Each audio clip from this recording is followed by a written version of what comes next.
Well, hey folks, Jeff Salzman here, and welcome to the Daily Evolver. Today, my guest is David Fuller. He is the co-founder of Rebel Wisdom, which has, in less than 2 years, become one of the leading intellectual voices on the web, which I think this morning, David, I checked, you had 61,736 subscribers on your YouTube station. So, yeah. So welcome. Thank you. Looking forward to it, Jeff. Yeah, indeed. Well, let me just fill my people in a little bit on your background, and you can correct me if I get anything wrong here. But you started out at Channel 4 News, which is the high-end news station in Britain. And you were a producer. You were in Libya during the fall of Gaddafi and in Tahrir Square during the Arab Spring. And you kind of were, I guess, tired of that and wanted to make a change. And you became intrigued a couple years ago with Jordan Peterson, who at that time was just gaining fame as the, I think, University of Toronto professor who famously refused to follow a civil rights code in Canada that seemed to require the use of non-binary pronouns. So you became intrigued with that. You went over, met with him, did an interview with him, made a documentary with him that just sort of had the synergistic effect of getting a lot of notoriety and cohering a group of people, intellectuals, that has come to be known as the intellectual dark web. And that's, so Rebel Wisdom is sort of the Quillette being sort of the written version, you're the media version. And you were nice enough to invite me on last year when I did a couple episodes of Daily Evolver about Jordan Peterson. And I both praised and critiqued him, and you listened very respectfully. And and then you came over here, a couple months ago in November, and met with me, and I and did a series of interviews with Ken Wilber, who is my hero and the leading philosopher of the integral movement. And you have published those. And Ken, of course, does a masterful transmission of integral theory and invites Peterson and the gang to it in a way that I think is great. And I guess I just want to start by reading a comment that's on the comment section that I agree with, so I'm going to read it. As much as I like Jordan Peterson, and I do very much, I think Wilber's integral theory is way more sophisticated and compelling. And that's way with 6 A's, David. Way more sophisticated and compelling. It's not full of self-contradictions and cul-de-sacs. It's not tied to Christianity or the West. It does not demonize postmodernity and toss it out. Wilber wrote over 25 books fleshing it out. It truly is unique and way too much of an intellectual commitment for most video-addicted millennials and Zs. There are few good videos in integral theory.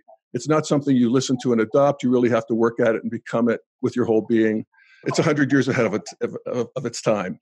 So my hope, and what I want to hear you say today, is that integral theory is infecting the intellectual dark web and may help move it forward. What do you think? We have to see, why I wanted to, Ken, so we were actually sort of backing up a few steps first. All right. It was a wonderful introduction. You kind of covered most things, so that was really well done. I'd say that why Jordan Peterson, I think I spotted Jordan Peterson. It wasn't because of the pronoun thing at all that I found him so compelling. It was because when I dove into his lectures, I found this really interesting attempt at a theory of everything. And that's what I think really unites my interest in Jordan Peterson and then my interest in Ken Wilber, is that they both kind of this grand intellectual project of trying to create a theory of everything. And so I'm really fascinated at where they overlap and where they differ. And also Jordan Peterson as this kind of one-man lightning rod for the culture wars is kind of an interesting, even if you disagree with him on so many things, it's such a fascinating phenomenon in itself that I think it demands engagement and appreciation. And that's kind of what we've tried to kind of appreciate and critique Jordan Peterson since the beginning. So we've had, as you say, we did the first documentary about him, but we also did a couple of critiques, the Peterson paradox, the Peterson synthesis, to try and say, okay, what is he missing and what is he getting right? And then there's the emergence of the intellectual dark web, probably about the same time as we started our channel. As this, all of this less than 2 years old. Yes, well, less than, what are we, March? So it's actually only about a year and 3 months. Astonishing. We brought out the Jordan Peterson documentary in January last year. So all of those 60,000 subscribers we've now got we've accumulated in a year, pretty much. So yes, there's this kind of, then there was, after the Peterson wave, and I did a podcast recently with a guy called Daniel Thorson. He runs a podcast called Emerge, which is really interesting. And I thought he had a beautiful way of describing it with Jordan Peterson. It was like he broke a conversational seal.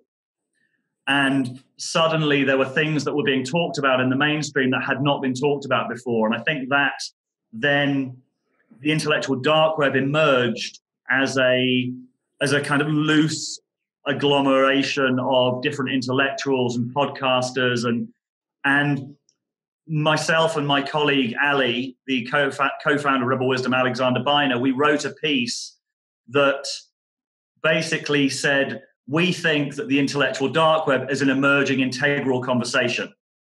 And we think that Ken Wilber's integral theory offers the best framework for understanding what this means. It's a new form of conversation. It's a new form of consciousness in some ways, because it understands and integrates nuance and moves beyond this very polarized culture war dynamic to a place that says we can understand where things are coming from and the potential for integration. And Ken actually read that piece. And I think in that piece, we said something like, we're going to do the impossible and try and describe integral theory in 3 paragraphs. And Ken read it. And I think he read that and he told us, I thought, oh, here we go. And actually read it and thought, they've done pretty well at describing it in 3 paragraphs. No, you're good at that, David. I got to tell you, even the animation that you did at the beginning of the Wilber interview was some of the best, of that. It's like this comment writer says, there's not a lot of good on-ramp videos to integral theory. And let me just say right here and now that I hope you do for Ken in terms of creating a documentary, that what you did for Peterson, and see what happens. Yeah, he certainly, we're looking to move more towards documentaries about people's thoughts. So Ken's definitely will be very high up in the people that we want to feature in that way. Excellent. It's good to hear that that was the thing that I was most nervous about. I think the animations that I put at the beginning of the film, because it's difficult to simplify something like integral theory, and I'm glad to hear that it worked. So the intellectual dark web as a kind of emerging integral conversation was something that I think we on Rebel Wisdom have tried to curate and put ourselves in a position where we are able to curate the intellectual awakening that goes with the intellectual dark web. I think the intellectual awakening is more than the intellectual dark web, but it's a real chance for a bottom-up, generative, digital conversation that allows us to bypass a lot of the gatekeepers and a lot of the entrenched ideological positions in the media. Yeah. And that's what really excites me. It's like, who are the voices that need to be brought into this conversation? And very much for me, that I think Ken is holding this really essential developmental piece that really can inform this emergent conversation in a really interesting and really valuable way.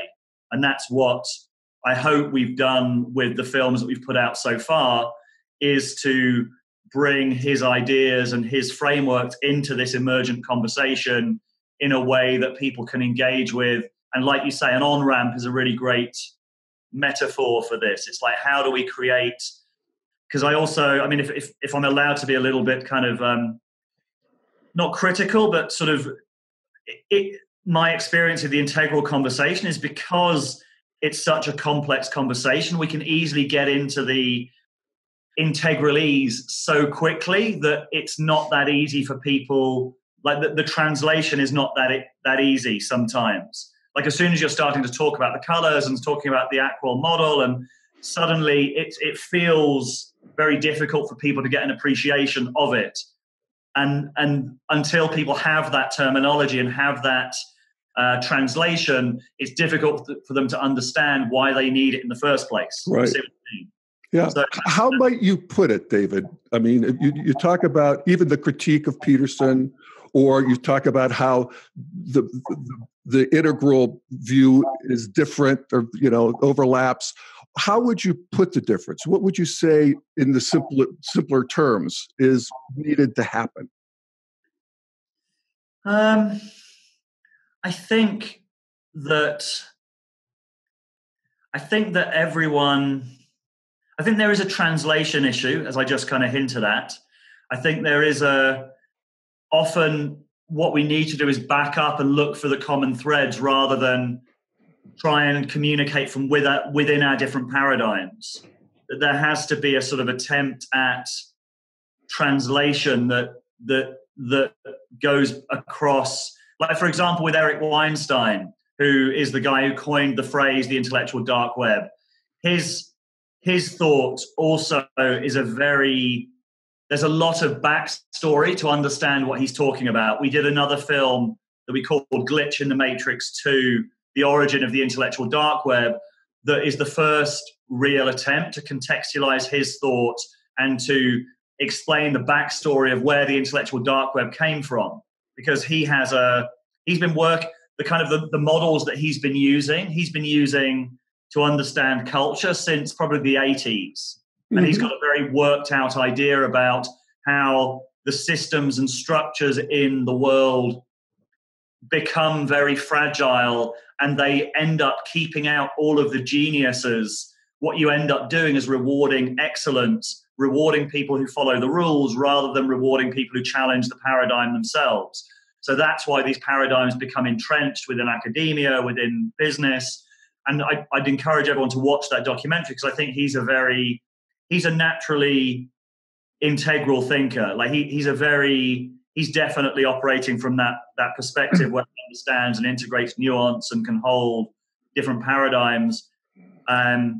So there's a translation issue, and I don't know how we get across that. And there's also probably like, for example, with Jordan Peterson, I mentioned integral and Ken Wilber to him when I saw him in Toronto. And Peterson's perspective was, oh yeah, I've heard of Ken Wilber, maybe back in 2000. Is he the integral guy? Kind of, he was aware of it, but he wasn't too aware of it. Mm-hmm. I've also done an interview just recently with John Vervaeke, who is another psychologist at the University of Toronto. And a lot of what he was saying overlapped really well with integral, but he wasn't aware of it. So there is a sort of, there's probably a reputation thing, or people thinking they know what Ken's thought is about, but not necessarily knowing it in depth. Right.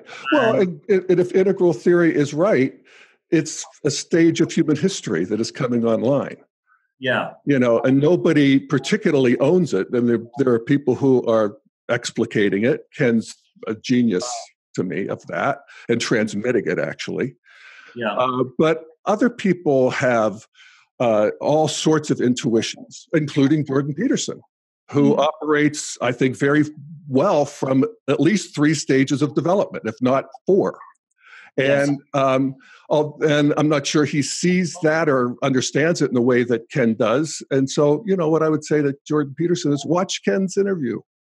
Yeah, well, I sent it to him, so he tends to watch the stuff that I send him. So, well, to me, the problem is the demonization of green. Now, the mean green meme is what we call it in integral. The totalitarian impulse in the postmodern stage of development needs to be countered and vigorously. And that's one of the things that Peterson does so beautifully. And that's one of the reasons that he caught on. And it can be beautiful to watch. Yeah.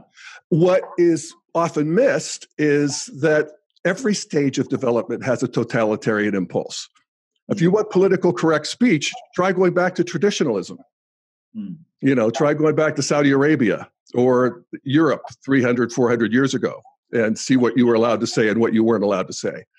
And even modernity, it's a little less ideological in modernity in a sense, but try going to your work and up in your skyscraper in one of your meeting rooms and argue for your point of view.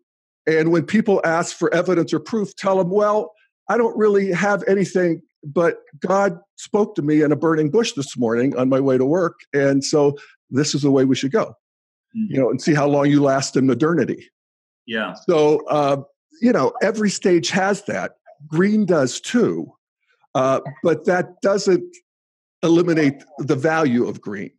And so I think that's really a sort of conflictual point of, where these two systems of thought can, I think, work through some stuff. Yeah. Were you surprised at how, I pushed Ken quite a bit on that point about whether Peterson does integrate green. And he was very strong on saying, yes, he does. Yes. Were you surprised at how strong he was? No. And I actually agree with that. Even in my, the couple episodes I did, I talked about how he is functionally green in the sense of being able to see world-centric. He's a psychologist, for heaven's sakes. One of the markers of green is interiority and seeing, seeing that sort of thing. But here's what I think the intellectual dark web, as I understand it, and God, as you said, it's many and varied, but that there is actually a piece of the truth, even in the extreme green part of the field. And that is that there is, when we talk about microaggressions and all of the stuff that makes people's hair light on fire, that there actually is a more complex way of seeing the karmas of people and how they move through generations and how they manifest. And we don't want to force that on people. People get that when they get that. Sometimes they have to be challenged. There's, and it's never pretty. Evolution is beautiful, but not pretty at every stage. And so that's part of it too, is that we all think it shouldn't be happening this way. Yeah. But we're actually supposed to fight it out. And the good news about the way we're fighting it out now is that we're doing it in the comments section. Yes. We're not doing it with clubs and guns and bombs. And of course, in many cases, it goes too far where I not only want to be the sovereign of my own view, I want to be the sovereign of your view. And so we get all this campus stuff of people not being able to speak. And I lived through that actually myself. I was a Master's of Divinity student at Naropa University, which is a very green little Buddhist college here in Boulder. And, I was always grateful that I was gay because it was at least something. Otherwise I was a middle-aged white guy who, had made money and retired. I didn't have much going for me. So, I get that. You had at least some points to play in the Oppression Olympics. Yes, exactly. Yeah. But, that's one of the things that Integral sees that I think we overlap, is that Mean Green really just seeks to overturn the dominator hierarchy. So that the previous victim now becomes the perpetrator, the previous perpetrator becomes a victim. And that's not going to get us anywhere. Yeah, and I think just picking up on that, some of the comments that I've seen as well since we've done this interview with Ken is quite a few people saying that they they didn't really understand why Ken was so exercised about the pathologies of green back in the day, but they've now, as things have changed, and it's become increasingly obvious in the culture that the dangers of it, that they appreciate kind of that his warnings back however many years ago were very prescient. Yeah. No, that's true. And there's is something that has to be countered. You see it in the HR departments. You see it in maybe in education. I'm not sure how many first graders are being taught white supremacy, but if there are any, that needs to stop. And that absolutely needs to be countered, but not condemned in a way. That's a difference to me, is that it's not that green went awry is, to be expected. Welcome to the human race. From an integral perspective, we just want to notice that and tease apart the part of green that we want to take forward into integral. That's the integral project in general, is to take forward a new integration of the best of all of the previous stages of development, right down to magic, and that deep community that comes out of the magenta tribal stages. And actually, while we're on that topic, you're sort of doing that. You're doing a sort of a pivot there where you're doing live events that really work on, installing some of this missing meme stack, if you will, that a lot of people don't have. And that's really cool. Yeah, I think the exciting part of the project going forward is the live events. It is the need to, a lot of the people who I'm really inspired by, other thinkers I'm really inspired by, talk about creating intersubjective sense making.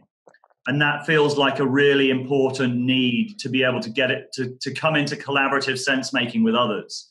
And that, I think, so my background as well, and with Rebel Wisdom, we teach transformational retreats. Done a lot of personal growth stuff. We do retreats for men and also retreats for women. And entering into that sort of transformational space and using skills like mindfulness, like exposure work, like sharing, like really sort of deep transformational tools, I think is really essential for us to be able to enter into this space where we're not feeling triggered by what someone else has said. We're able to maintain our sovereignty. We're able to enter into dialogue with others. Like that's a really key thing, especially in this age of tribalism and social media and kind of this incredible polarization that we're all witnessing. That for me is the really important work that needs to be done. How do we create spaces where we can enter into this intersubjective sense-making enterprise, understanding that no one of us will be able to have all of the picture.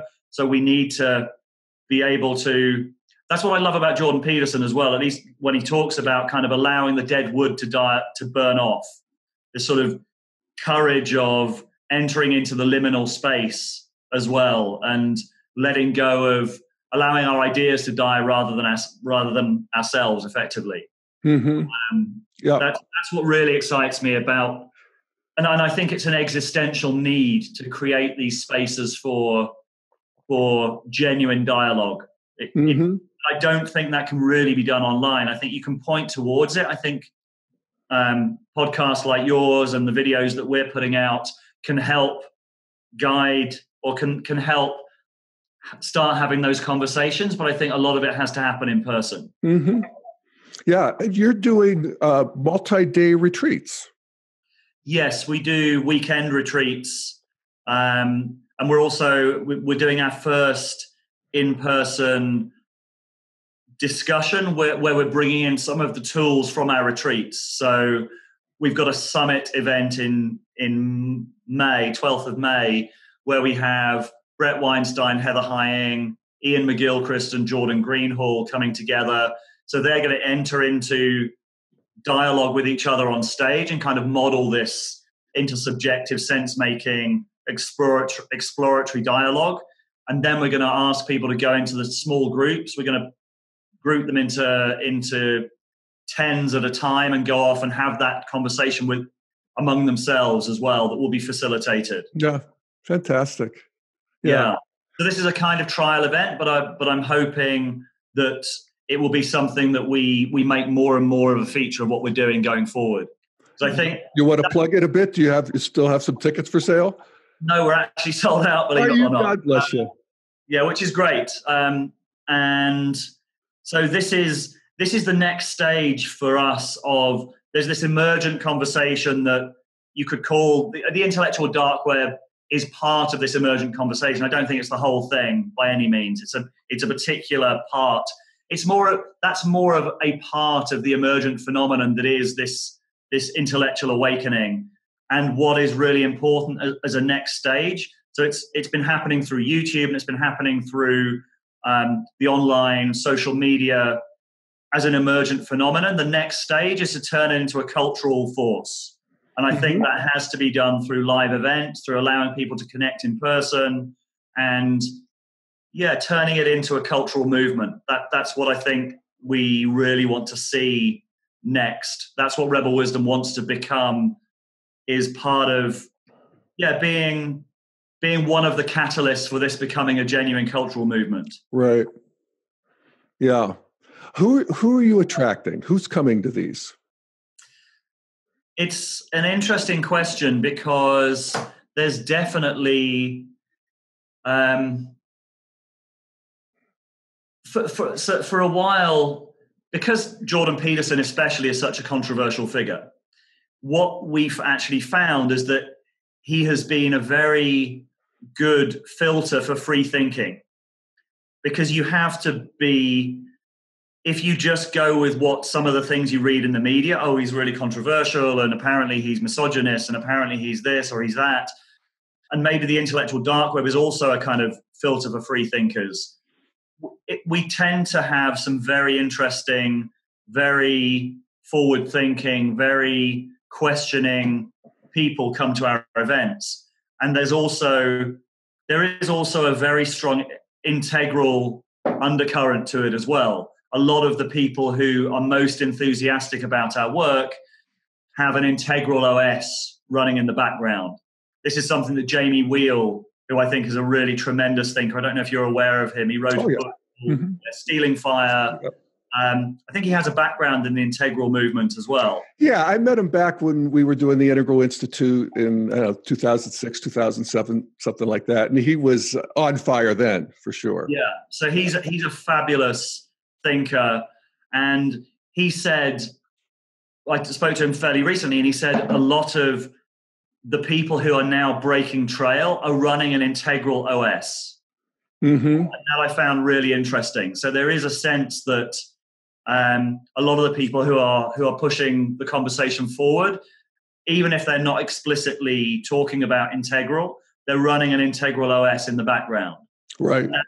And that's definitely something we've seen with the people who really, I think even when we had our conversation before and I'd done the Glitch in the Matrix film back in February, you said, wow, this was a pure integral download, which was really interesting because originally I actually had a segment of the film that was about Trump in a post-truth world, Ken's book that came out after Trump, and it had a huge impact on my thinking and Ali, my co-founder's thinking.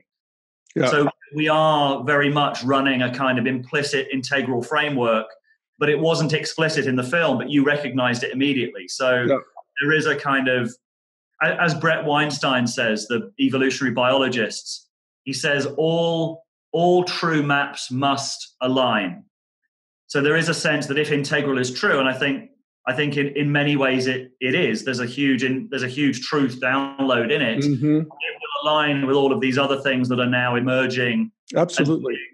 And being, how do you describe it? It's sort of signal boosted. It's like, who are the people that I'm personally interested in boosting the signal through Rebel Wisdom, and you're interested in boosting their signal through your work? They, for me, are holding different parts of an important puzzle. And that by its nature is going to have to be an emergent, networked conversation. And that's where I think this goes from now. It's what the internet has allowed is this different feature to this conversation, which is very much networked, to and fro.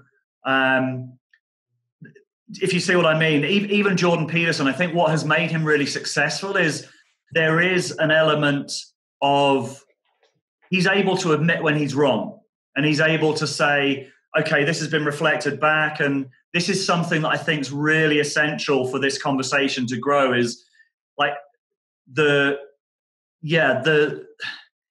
it's a two-way street. It's a two-way conversation, and that's a really important thing that I personally have to kind of feel that I'm staying alive to, and staying alive to what needs to emerge and what wants to emerge next. Where does the conversation itself want to go? Yeah. That's a really important feature. Yeah, I really wish you well with that, David. I mean, I really do think it's God's work, and I just want to lay on the table my imploring to keep friendliness to green online.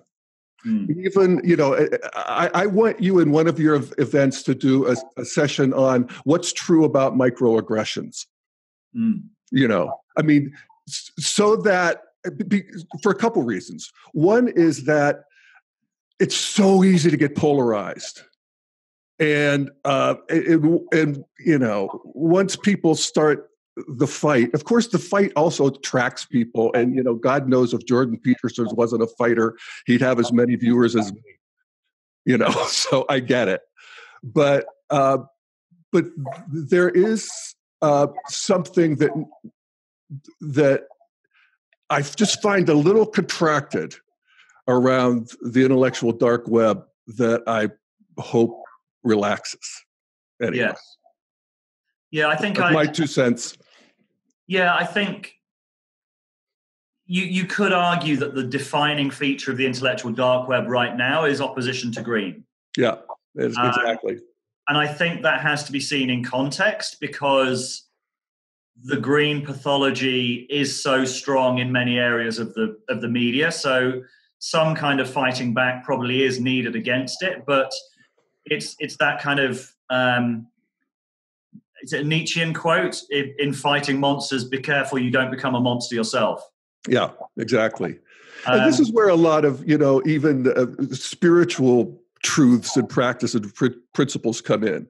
And that is where, from in Zen, you want to be able to cut somebody's head off, but you want to do it real clean. You don't want to enjoy it too much, but sometimes people need to have their heads cut off. So we want to have both that ferocity without condemnation, and this whole idea that this shouldn't be happening. It's awful that it is. I can't stand it, and somebody needs to be blamed and condemned. Yeah. And that's all first tier. Every stage of development has some version of this shouldn't be happening. I can't stand it. And at Integral, the invitation is to realize this should be happening. We're supposed to fight our way forward. We friend our way forward too. We the other side of the street our way forward, and the F word our way forward. But we fight our way forward, and we're supposed to be fighting. And we don't have to hate our opponent, and just sort of that sort of thing that comes out of even martial arts, for God's sakes. Yeah, I think the transformational work that we do, and the fact that we're kind of leading workshops, and we're always the invitation is to look at what's, like, if I'm feeling angry at something, or I'm feeling kind of any kind of emotional reaction to something, the invitation is always to look inside and to look inside and to look inside and say, okay, what is this saying about me? What is really going on? And that, I think that's why the project has been successful, and I think it's why I'm hoping that we can maintain an openness to what wants to emerge, because it's what grounds it, I think, in the liminal space, in the space beyond the ego, beyond the personality, as much as we can. I mean, we're all in our personalities for most of the time, but at least having some kind of understanding that there is a space beyond it, and trying to to be informed by that space. That's very much what I think it's really essential. And I genuinely think we wouldn't be having the success that we're doing if we weren't regularly revisiting that space and having had the experience of that kind of inquiry and that kind of spiritual exercises. Yeah, I mean, it's so lovely to hear you talk about it. You're really talking about integral consciousness. After first tier, where we're monoperspectival, whatever, we see things through the lens of our worldview. At integral, that stops being interesting enough. Mm. We take this perspective and this perspective and this perspective, and at some point we stop identifying with our perspectives entirely and start identifying with a bigger space that holds multiple perspectives. And at that point, we just can't help but, see what this one says and this one says, make a new integration that is friendly to all of it, and what a great thing that is. And you know it when you see it, Yes. You know it when you see it, and you know it when you recognize it in others as well. Exactly. Yeah. I have done countless integral events and all sorts of things, and drumming and the woods and all of the whole bit. And I got to tell you, there is an X factor of getting people who have an integral consciousness together that is unlike anything I've ever experienced.